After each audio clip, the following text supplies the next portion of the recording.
નમસ્કાર દર્શક મિત્રો, BHTV ન્યૂઝમાં આપનું સ્વાગત છે.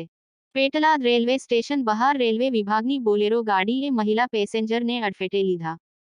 108 મારફતે માથાના ભાગે ગંભીર ઈજા થતાં સિવિલ હોસ્પિટલ ખસેડાયા. પેટલાદ રેલવે સ્ટેશન બહાર બપોરે 2 કલાકની ટ્રેનમાં ઉતરેલ પેસેન્જર બહાર નીકળી રહ્યા હતા. ત્યારે રેલવે ટેલિકોમ વિભાગની ફૂલ સ્પીડમાં આવી ચડેલી બોલેરો ગાડીએ 2 પેસેન્જર અને એક એક્ટિવાને અડફેટે લીધા હતા. લોહીમાં તરબોળ ઘાયલ થયેલ મહિલા પેસેન્જર વજીરન બીબી મુસ્તકીમ મિયાંગ મલેક રહે ગોલ્ડન સોસાયટી ઓવરબ્રિજ પાસે આણંદને માથે અને શરીરના ભાગે ગંભીર ઈજાઓ પહોંચાડી હતી. પાર્ક કરેલી એક્ટિવાનો કચ્છર ઘાણ કરી સામે દિવાલમાં ધડાકાભેર ભટકાઈ હતી. ધડાકાનો અવાજ થતાં રેલવેના મુસાફરો અને ઊભેલી રિક્ષા ડ્રાઈવર દોડી આવીને તાત્કાલિક 108 બોલાવી મહિલાને સારવાર અર્થે સિવિલ હોસ્પિટલ ખસેડ્યા હતા.